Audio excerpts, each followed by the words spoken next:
Special show మనం చూస్తున్నాము. దేశ భద్రతకు కొత్త సవాల్ ఎదురవుతుంది.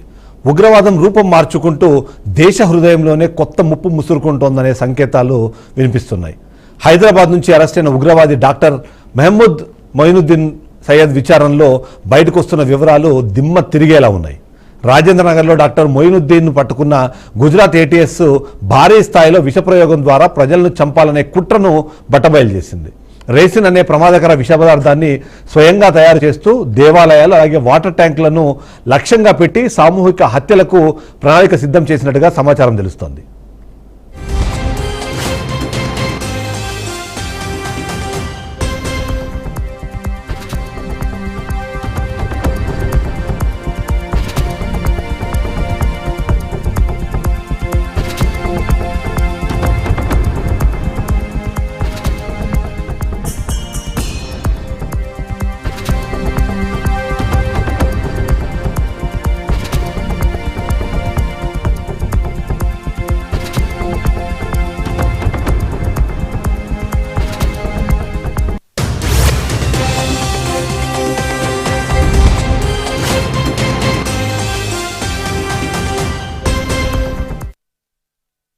ఇప్పటికే మొయినుద్దీన్తో పాటు నలుగురిని అరెస్ట్ చేసిన గుజరాత్ ఏటీఎస్ వీరి మధ్య ఉన్న అనుబంధాలను వెతికే క్రమంలో దేశవ్యాప్తంగా ఉగ్ర మాడ్యూళ్లు బలమైన నెట్వర్క్గా ఉన్నట్టుగా గుర్తించింది. ముఖ్యంగా గతంలో జరిగిన పలు బాంబు పేలుళ్లపై హైదరాబాద్ లింకున్నట్టు తేలడంతో ఈసారి కూడా అదే ముళ్లపందిర్ నుంచి కుట్ర పుట్టిందనే అనుమానము వ్యక్తమవుతోంది. విచారణలో బయటపడుతున్న సమాచారం ప్రకారం ఈ ఉగ్ర కుట్ర వెనుక ప్రధాన సూత్రధారి డాక్టర్ ఉమర్ మహమ్మద్ కాగా మొత్తం ఆపరేషన్ను డైరెక్ట్ చేసిన వాడు డాక్టర్ అహ్మద్ మొయినుద్దీన్. బ్లాస్ట్ల రూపకల్పన, టార్గెట్ ప్రాంతాల ఎంపిక, రసాయన తయారీ అన్నీ ఈ ఇద్దరి చేతుల్లోనే ఉన్నట్టుగా నిఘా వర్గాలు చెప్తున్నాయి.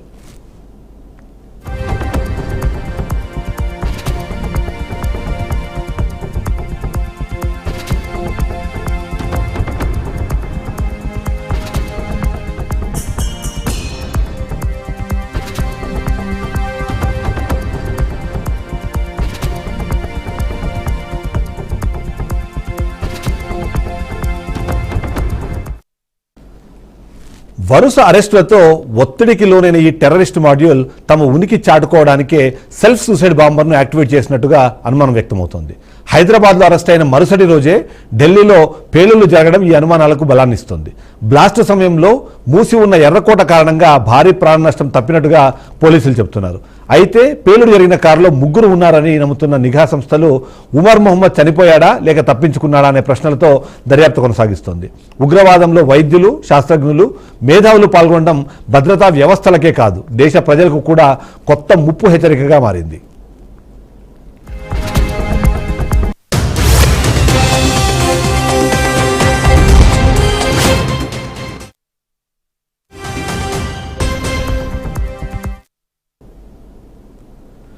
ఢిల్లీలో ఉగ్రదాడి. అవును, మీరు అనుకుంటుంది నిజమే. ఢిల్లీలో జరిగింది ఖచ్చితంగా ఉగ్రదాడే. ఎందుకంటే నిన్న సాయంత్రం 6:52 తర్వాత ఏదైతే బాంబ్ బ్లాస్ట్ జరిగిందో దాని తర్వాత ఎవరికి వాళ్లే ప్రశ్నలు వేసుకుంటున్నారు, సమాధానాలు చెప్పుకుంటున్నారు. అదే సందర్భంలో అక్కడున్న పరిస్థితుల దృష్ట్యా అది అసలు బాంబు దాడేనా అన్న ఒక ప్రశ్న మొదట్లో అందరి మనసులను కలిచివేసింది. ఆ తర్వాత అది ఖచ్చితంగా బాంబు దాడే అని తెలిసిన తర్వాత ఇది నిజంగా ఉగ్రదాడా లేకపోతే ఇతరత్ర కారణాలతో జరిగిన దాడా అన్న విషయానికి సంబంధించిన సమాచారాన్ని కూడా తెలుసుకునే ప్రయత్నం చేసింది భారత ప్రభుత్వం.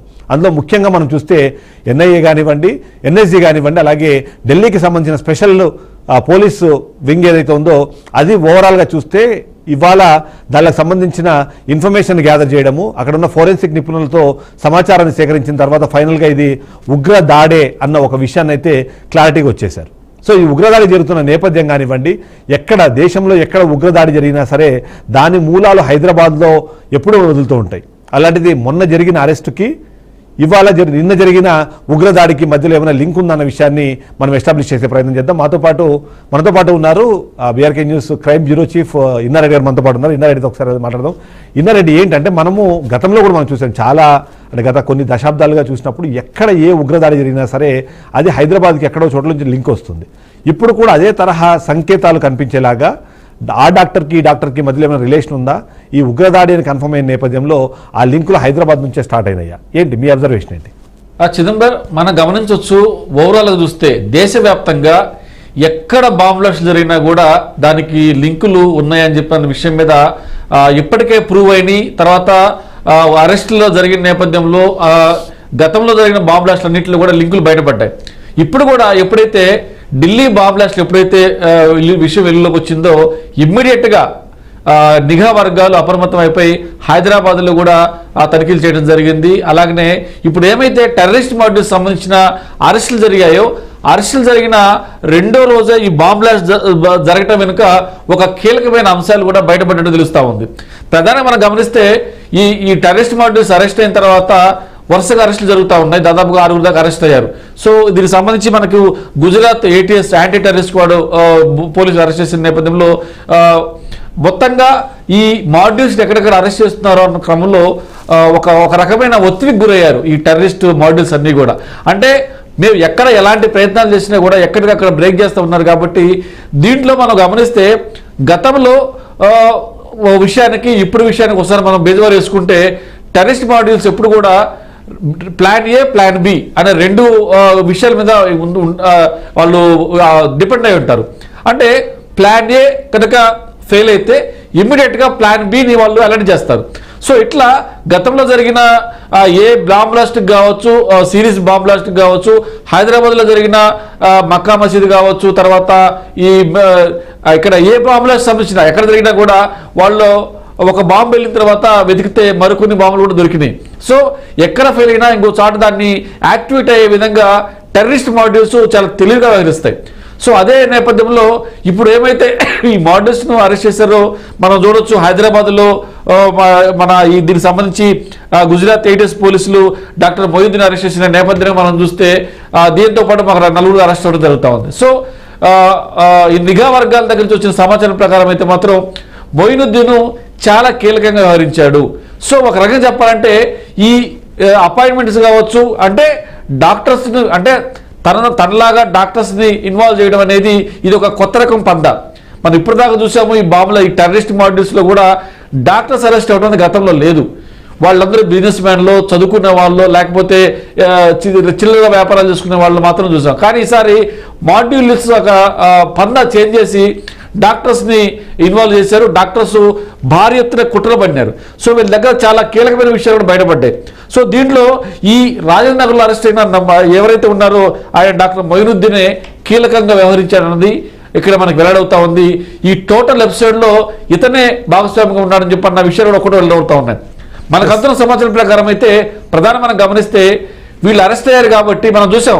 మన టెర్రరిస్ట్ మోటివ్స్ ఎలా ఉంటాయంటే plan A plan B, plan A కనుక సక్సెస్ అయితే plan B success plan C, ఇలా వాళ్ళు డిఫరెంట్గా ఆలోచన చేస్తారు.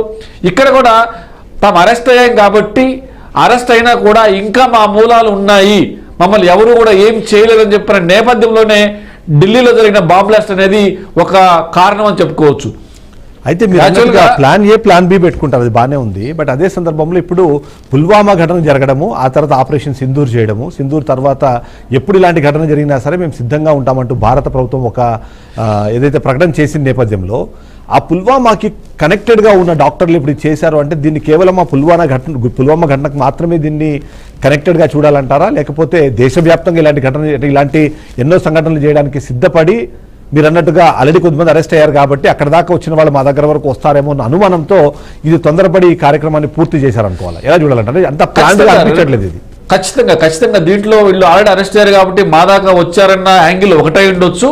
అలాగనే ఇప్పుడు మనం బాంబ్ బ్లాస్ట్ జరిగిన తీరు చూస్తే ఇదే కనుక అక్కడ రెడ్ అక్కడ ఎక్కడైతే ఈ బాంబులో జరిగిందో ఆ ప్రాంతంలో కనుక సెలవు గేట్ నెంబర్ 1 దగ్గర హాలిడే ఉంది కాబట్టి ఎక్కువ మంది జరిగింది. అదే కనుక హాలిడే లేకుండా కనుక బాంబులో జరిగి ఉంటే, సో నాకు తెలిసి వీళ్ళు జనసంచారం ఎక్కువ ఉన్న చోట బాంబ్ బ్లాస్ట్ జరగడం అనేది కామన్గా వాళ్ళ యొక్క మోడ్ ఆఫ్ ఆపరేషన్ అలా ఉంటుంది. కానీ నిన్న జరిగిన బాంబ్ బ్లాస్ట్ చూస్తే వీళ్ళు కావాలని చెప్పేసి అప్పటికప్పుడు తమ ఉనికిని చాటుకునేందుకు ఒక హెచ్చరికలాగా పోలీసులకు విసిరిన సవాల్ అని చెప్పేసి కూడా డిపార్ట్మెంట్ కూడా ఆలోచన చేస్తూ ఉంది. ఇక్కడ మనం కూడా గమనించవచ్చు. అంటే ఇప్పుడు ఎప్పుడైతే అరెస్ట్ అయ్యారో అరెస్ట్ అయిన ఈ డాక్టర్ మొయినుద్దీన్ కూడా చాలా కీలకమైన విషయాలు వెల్లడించారు. దీంట్లో మనం గమనిస్తే ఈయన తయారు చేసిన ఈ ఏమైతే రెసిన్ అనే విషయం ఏమైతే ఉందో ఇది చాలా డేంజర్. ఇది కనుక ఉంటే ఇది చాలా విషపూరితమైంది. ఇది కూడా ఆమోదం నుంచి తయారు చేశారని చెప్పన్న విషయం కూడా బయటకు వస్తూ ఉంది. దీంట్లో కెమికల్ ఇంజనీర్స్ మాత్రమే చేయగలిగిన ఒక కీలకమైన విషయం అని చెప్పుకోవచ్చు. మరి దీన్ని తయారు చేయడానికి డాక్టర్ మొయినుద్దీన్కి ఎవరు ట్రైనింగ్ ఇచ్చారు, ఏంతో ఎవరున్నారు, ఈ విషయం అనేది ఎక్కడెక్కడికి షేర్ చేశారని కాకుండా ఇంకొక బ్లాస్టింగ్ న్యూస్ కూడా బయటకు వచ్చింది. ఈ విషయాన్ని ఎక్కువ జనసంచారం ఉండే దేవాలయాలకు సంబంధించిన వాటర్ ట్యాంకులో కలపాలని చెప్పని కూడా వాళ్ళు నిర్ణయం చేసుకున్నారు. మనం గమనించవచ్చు చిదంబరం ప్రధాన మనం గమనిస్తే ఎప్పుడైతే కోవిడ్ జరిగిందో కోవిడ్ తర్వాత చాలా మంది కూడా దేవాలయాలకు వెళ్ళడం అనేది ఎక్కువ అవుతా ఉంది. మనం చూసాం మన రీసెంట్గా జరిగిన తొక్కిసలాట కూడా అంటే 2000 వస్తారన్న దగ్గర 10,000 మంది రావడంతో తొక్కిసలాట జరగడం చాలా చనిపోవడం జరుగుతూ ఉంది. సో ఇలాంటి సిచ్యువేషన్ అంటే ఈ క్రౌడ్ ఎక్కువగా ఉంటుందని చెప్పండి ఎక్కడైతే దేవాలయాల ఉన్న దాని మీద టార్గెట్ చేశారో అదే విధంగా ఈ రెసిన్ అనే విషయాన్ని కూడా ఈ వాటర్లో కలిపి ఎక్కువ మంది ప్రాణహాని జరిగే రకంగా మన యొక్క మానసిక స్థైర్యాన్ని దెబ్బతీసే రకంగా ఈ మాడ్యూల్స్ అన్ని కూడా ఒక పక్కా ప్రణాళిక వేసుకున్నాయి. సో దీన్ని ముందుగానే పసిగట్టిన నిఘా వర్గాలు అరెస్టుల పర్వం కొనసాగడంతో ఈ అరెస్టుల పర్వం సంబంధించి మీరు ఎన్ని అరెస్టులు చేసినా మీరు ఎంతమంది అదుపులో తీసుకున్నా మేము ఖచ్చితంగా అనుకున్న సాధించి తీరుతామని చెప్పని ఒక హెచ్చరిక, అది కూడా అప్పటికప్పుడు ప్లాంట్గా చేసిన బాస్ట్దే కాదు, అది అప్పటికప్పుడు కావాలని చేసిన బ్లాస్ట్గా కూడా మనం అనుకోవచ్చు. ఈ మొయినుద్దీన్ సంబంధించి తాను అరెస్ట్ అవుతున్నా అని చెప్పిన విషయం ఎప్పుడైతే కన్ఫర్మ్ అయిపోయిందో ఇమ్మీడియట్గా అలర్ట్ ఇచ్చేసి ఆ సూసైడ్ బాంబర్ని అలర్ట్ చేసి ఆ బాంబు పేలులాగా చేశాడని చెప్పేసి అన్న ఒక అనుమానం అయితే మాత్రం నిఘా వర్గాల్లో ఉంది. ఆ రకంగా అంటే ఈ టోటల్గా ఈ ఎపిసోడ్కి కూడా ఆయనే లీడ్ చేస్తున్నాడు. బాంబు పేలులకు సంబంధించి కావచ్చు, అలజడి సృష్టించడానికి కావచ్చు, మొత్తంగా దేశం మొత్తం కూడా ఒక సంచలనమైన ఒక తీవ్రమైన బాంబు పేలుళ్లకు తీవ్రమైన మానవులు చంపడానికి అంటే ఒక బాంబు పేలుళ్ళు అనేది ఢిల్లీలో జరిగింది. మరి ఇక్కడ మొయినుద్దీన్ సంబంధించిన వ్యవహారంలో ఈయన తయారు చేసిన రెసిన్ అనే విషయం అనేది గుళ్ళల్లో కనుక ఈ వాటర్ ట్యాంకులు కనుక కలిపితే అది చెప్పాలంటే అక్కడ పెద్ద సెక్యూరిటీ కూడా ఉండదు, ఎవరైనా సింపుల్ గా కలిపేయచ్చు. అయితే ఇక్కడ ఒక ఇంట్రెస్టింగ్ పాయింట్స్ మనం చెప్పాలి ఇక్కడ, ఎందుకంటే రెసిన్ అనేది ఏదైతే మాట్లాడుతున్నామో దాంట్ని ఆముదపు గింజల్ని ప్రాసెస్ చేయడం ద్వారా 2 రకాల రెసిన్స్ తయారవుతాయి. ఒకటి యాక్యూడ్ రెసిన్ అని, ఇంకోటి వచ్చేసి ఏదైతే ఆల్రెడీ గట్టిపడిన ఒక రెసిన్, అది గట్టిపడిన రెసిన్ అన్న దాన్ని రెగ్యులర్గా వాడొచ్చు. బట్ ఏదైతే లిక్విడైజ్ అయిన రెసిన్ని వాడితే మాత్రం అది ఒక్కసారిగా అంటే ఇప్పుడు మామూలు విషయం లాగా తాగానే వెంటనే ప్రాణాలు పోవు. ఇవి స్లో పాయిజన్ లాగా పనిచేస్తుంది అన్నది మన రీసెర్చ్లో తెలిసింది. అందులో భాగంగా ఈ రెసిన్ ఏదైతే ఉందో దాన్ని మీరు అన్నట్టు కలుపుతూ ఉంటే అక్కడ రెగ్యులర్గా వెళ్తున్న వాళ్ళు ఒక్కసారిగా కాకుండా ఇమ్మీడియట్ ఎఫెక్ట్స్లో వాళ్ళ కొంతమంది డయేరియా వస్తుంది, కొంతమంది వాంతులు అవుతాయి. కానీ అది లాంగ్ టర్మ్లో అంటే ఒక 3-4 సార్లు తీసుకున్న తర్వాత అది క్యాన్సర్ కారకంగా మారి అది అంటే క్యూర్ అవ్వని ఒక రోగంగా మారే అవకాశం కూడా ఉంది. అలాంటి రెసిన్ తయారు చేసే ప్రయత్నం చేశారు. ఆముదపు గింజల్లోని ప్రాసెస్ చేసిన తర్వాత మిగిలిన ఏదైతే ఉంటుందో వాటి నుంచి ఈ రసాయనాన్ని తయారు చేసి లాంగ్ టర్మ్ ఒక ప్లానింగ్లోనే ఉన్నారు. ఎందుకంటే మీరు అన్నట్టు ఎక్కువ మంది మనం వెళ్ళినప్పుడు ఖచ్చితంగా అక్కడ కాళ్ళు కడుక్కుంటాం, చేతులు కడుక్కుంటాం. ఇది కేవలం నోటి ద్వారా తీసుకునేది కాదు, చర్మానికి తగిలినా సరే ఆ రెసిన్ అన్నది బాడీలోకి వెళ్తుంది. కొన్ని చర్మ వ్యాధులు లాంటివి స్టార్ట్ అయితే ఆ తర్వాత క్యాన్సర్గా మారే అవకాశం ఉంటుంది అన్నది రెసిన్కి సంబంధించి ఒక సమాచారం అవుతుంది. అంటే చాలా చాలా లాంగ్ టర్మ్ ఐడియాలజీలో కూడా వీళ్ళు ఉన్నారన్నట్టుగా అదైతే అర్థమవుతుంది. సో ఇమ్మీడియట్గా బాంబ్ బ్లాస్ట్ చేయాలి, ఇలాంటివి లాంగ్ టర్మ్లో క్యాన్సర్ కారకాలుగా మారే ఇలాంటి రెసిన్ లాంటి ఒక విష పదార్థాన్ని హిందువులు లేదా ఒక సెట్ ఆఫ్ పీపుల్ రెగ్యులర్గా వెళ్ళే ప్రాంతాల్లో వీటిని కలపాలని ఆలోచన. అంటే ఎంత సైకిక్గా వీళ్ళు బిహేవ్ చేస్తున్న దానికి ఇది ఒక ఎగ్జాంపుల్గా మనం అనుకోవచ్చు అంటారా? ఖచ్చితంగా చిదంబరం, దీన్ని మనం చూసుకుంటే దీంట్లో మీరు చెప్పినట్టు 2 రకాలు ఉన్నాయి. అంటే మీరు లాంగ్ టర్మ్, షార్ట్ టర్మ్. అంటే దీంట్లో మనకంతున్న సమాచారం ప్రకారం నిఘా వర్గాలు చెప్తున్న దాని ప్రకారం వీళ్ళు తయారు చేసిన రెసిన్లో కొన్ని కెమికల్స్ కలిపి అది ఎలా ఉంటుందంటే ఒక్కసారి కనుక తాగినా లేకపోతే అవి నేల కంటినా కూడా ఇమ్మీడియట్గా చనిపోయే రకంగా కూడా ఈ రెసిన్లో కెమికల్ కంటెంట్ ఉందన్న విషయాన్ని కూడా వెల్లడిస్తా ఉన్నారు. సో 2 రకాలుగా కూడా అది ఉంది. సో మొత్తం మీద భారీ ఎత్తున ప్రాణ నష్టం జరగాలి అని చెప్పి అన్నది వాళ్ళ మోటివ్. సో అది ఎలా జరగాలి అంటే బాంబ్ బ్లాస్ట్ అనేది ఇప్పుడున్న సిచ్యువేషన్లో చాలా కష్టంగా ఉంది. ఎక్కడికక్కడ చెకింగ్లు చేస్తూ ఉన్నారు, ఎక్కడికక్కడ పట్టుబడుతూ ఉన్నారు. కాబట్టి ఈ రకంగా భారీ ప్రాణ నష్టాన్ని కలిగించాలని చెప్పిన నేపథ్యంలోనే ఈ రెసిన్ అనే కెమికల్ని తయారు చేస్తున్నారు. మీరు చెప్పినట్టుగా ఇది చర్మాన్ని తగిలినా కూడా లాంగ్ ప్రాసెస్లో కూడా చనిపోయే అవకాశం ఉంది. కానీ టెర్రరిస్ట్ మాడ్యూల్స్ ఎప్పుడు కూడా లాంగ్ ప్రాసెస్ అనేది చాలా రేర్గా ఆలోచన చేస్తాయి. వాళ్ళకి కావాల్సింది వాళ్ళకి ఇమీడియట్ రిజల్ట్.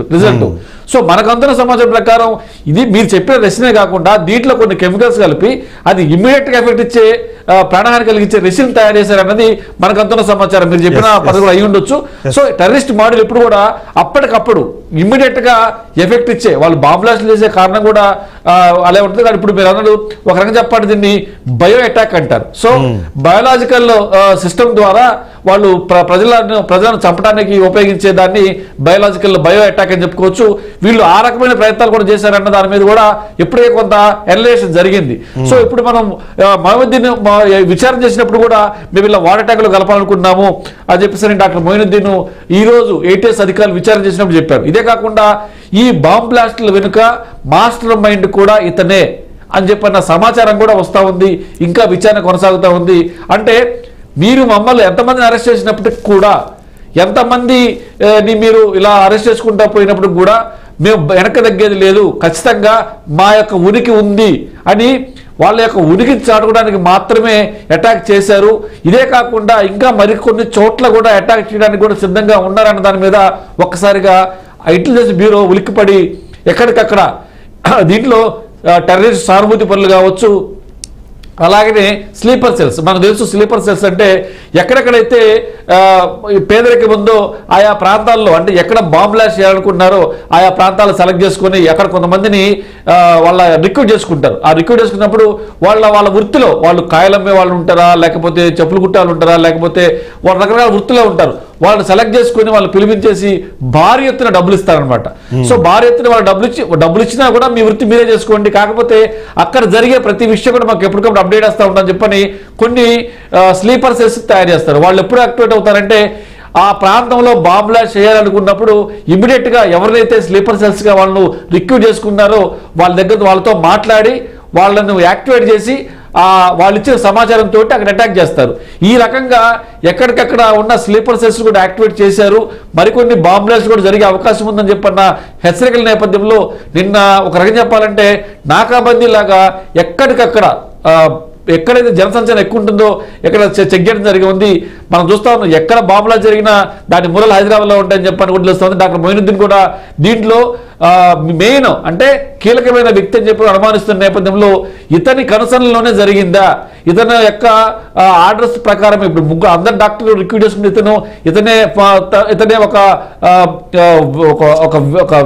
దాన్ని ఏమంటారంటే లేయర్ తయారు చేశాడు. అంటే టెర్రరిస్ట్ లేయర్ తయారు చేసి దాని ద్వారా అటాక్ చేయడమో, భారతదేశం యొక్క మానసిక స్థైర్యాన్ని దెబ్బతీయటమో, ఆర్థిక వ్యవస్థను దెబ్బతీయటం లాంటి పక్క ప్రణాళిక వేసుకుని నేను చేశానని చెప్పి తెలుస్తా ఉంది.